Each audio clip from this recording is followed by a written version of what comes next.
Yo, what's up? What's up mga kababs? Nandito na ngayon tayo dito sa Sulay Via Farm. Yan, papasok tayo dito sa farm ng mga farm.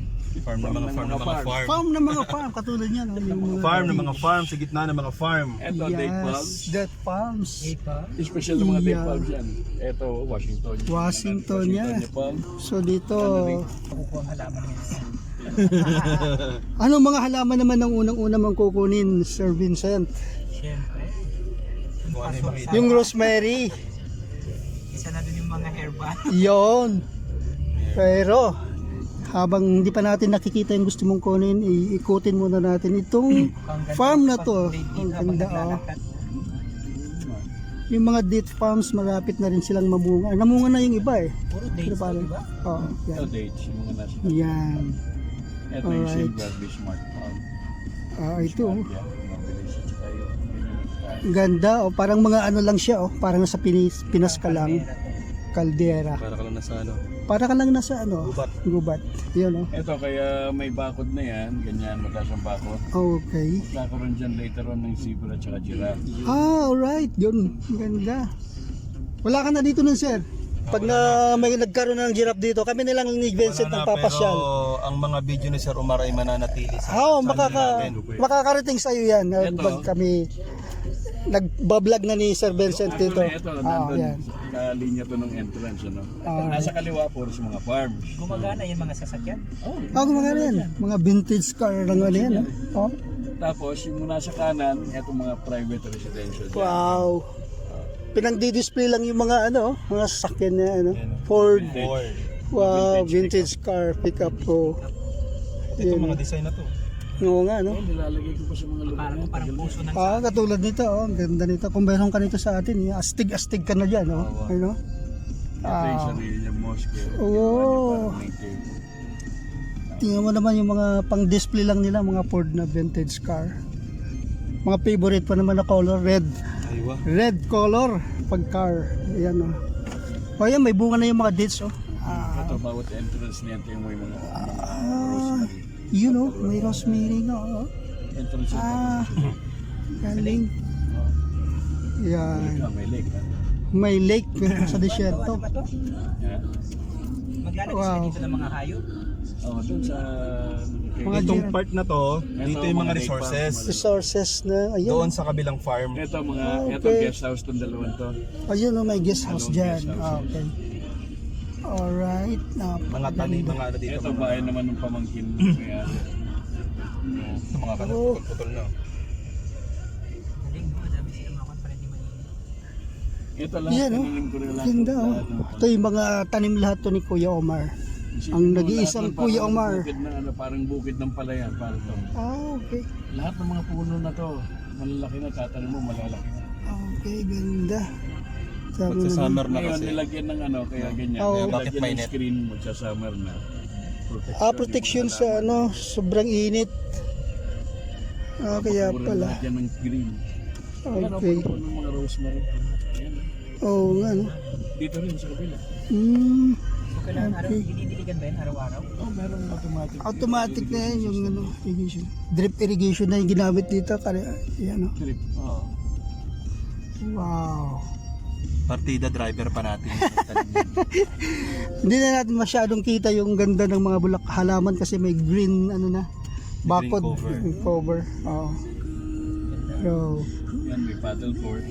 okay. Ito yung paddle court na laro ng mga ano mga Indiano. I think mga Indians ang ano yun eh. Sa Indian nag-originate yata yan eh. Parang ano din, Ito laro nila naman, ano. yung bahay ng Iraqi house, yung mga nandyan. Okay. Sa Basura. Iraqi. Makuha po mga Iraqi. Iraqi bahay ng Iraqi isa. bahay. Hindi, ano? Ikaw Ito talaga. Ito nagkalat dito ng ano, ang rosemary. Si Sir Alfred, Yo. ilang beses ka na nakapunta rito? I'm not mistaken, siguro mga nasa 8, mga ganyan. 8 times, so ano 8 na times to? to 6 times. Wow. So, galugad mo na yung buong ano na to. Ah, oo, buong farm. medyo kabisado ko na tong bukid na to at na-explain na sa akin din ni Sir Romar. Kaya, And we are proud kasi being a Filipino, isang Pilipino rin yung nagtanim dito. yan yung si Saka Kuya yung gumawa Omar. ng bahay. Si Sir Franklin Mariano. Yan siya si Kuya Omar. Atin sa introduce mo. Alright, let's go! Okay. So, tingnan mo naman. Ganda. Sa paligid pa lang eh. Hindi mo akalain nasa disyerto ka, para kang nasa ano lang. Mga rosemary. Oh. Parang nasa heaven ka ng ano. Woo! Proxy na lang ako dyan sa vlog mo. Alright. Ito yung rosemary na ano. Biro mo, sa ano nito? Sa 100 grams nito sa Lulu, napakamahal pala nito. Nasa 2K Ruba dinar ang 100 grams ha nito. Pero ito ginawa lang siyang parang ornamentals. Oh, tingnan mo naman. Nakapalibot siya. Oh, ang ganda. Yan, pasyal tayo doon. Puntahan pa natin yung iba. Ayun si Kuya Omar pala siya. Ayan. Ito oh. Ang ganda. Liga. Ay, meron chicks. Tignan mo, Nagbabantay. bulto ko si Atina. Oo nga, no? Ganda, oh. Si Venus. Wow, tingnan mo naman. Ang mga halaman na ito, namumulaklak na, oh. Wow. Yun. Oh, may lake. Sino mag-aakala dito na sa ganitong lugar, nasa disyerto? Disyerto ito dati. Pero dahil sa utak ng isang Pilipino, ay nagawa niyang i-transform ang isang disyerto. Ngayon, tingnan nyo naman, para na siyang nasa lake. May umaagos na tubig, fresh water from desalination water to. Oo, yan. Nandito siya ngayon. Dalawang desalination plant dito. Oo. Filter, RO machine. Ang machine naman to galing sa ano. Dito. Oo. Ikot Ikot lang yan siya. Fill up dito, galing sa RO machine. Okay. Yun naman, Capacity oh. lang isang RO machine, Oh. 100,000 gallons per day. Oh, wow. Dalawa yan. Dalawa, grabe. Yung pag-maintain na lang nun, napaka ano na, expensive na sa isang normal na mamamayan. Hindi kakayanin yung expenses dito araw-araw. Yung pag, ano pa lang, no? Pag-maintain na sa lugar na to ay masasabi nating napaka laki ng magagastos. Hindi kakayanin ng isang normal na citizens lang dito ang maggawa ng ganito. Ngayon, pupuntahan natin yung lake na kung saan dito pwedeng magbuhay ng mga isda. Ako dito.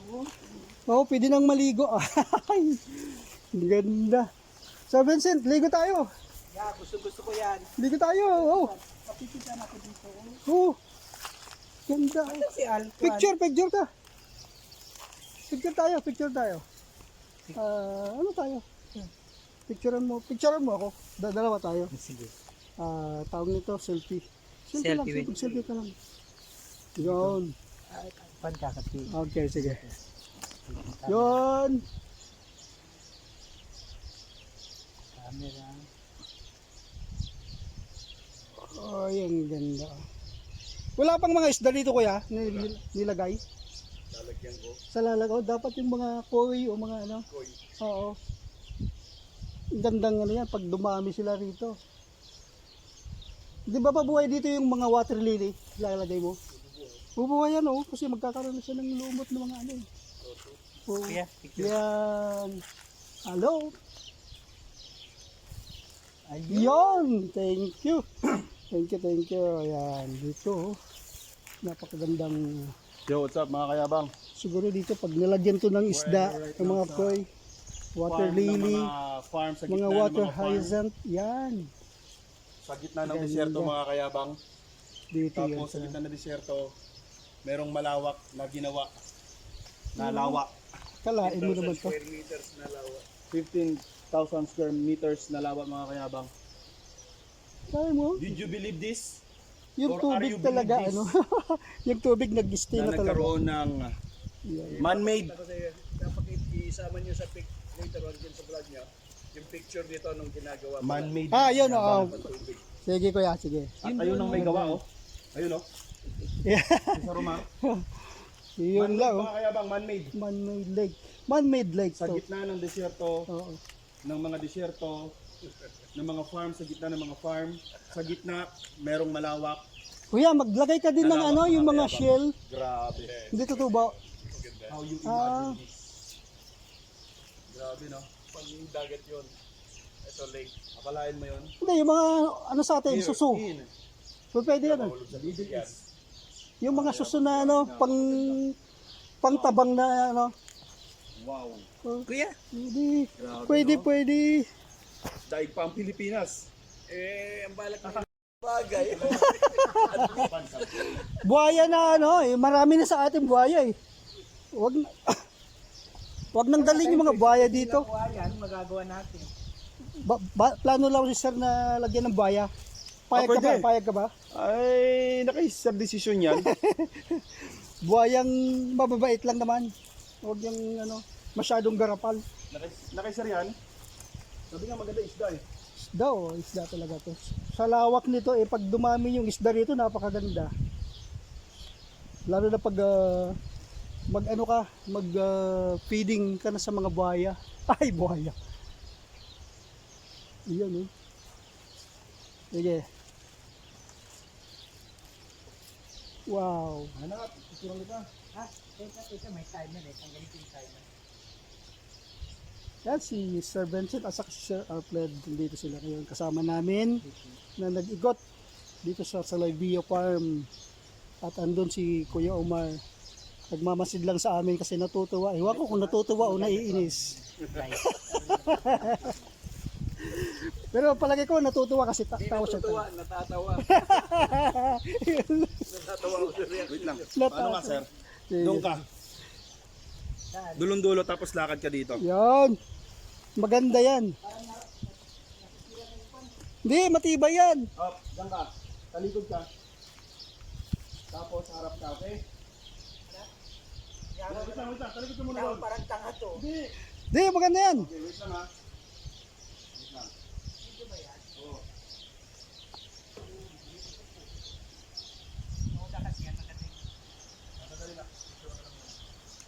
Parang may tumutubo na mga ano. Oh. Diyan ka lang. Ayan, oh. 1, 2, 3. Tingin ka dito. Lakat. 1, 2, 3. Lapit ka dito. Picture lang to eh. Okay. Para makita ka. Para makita yung view.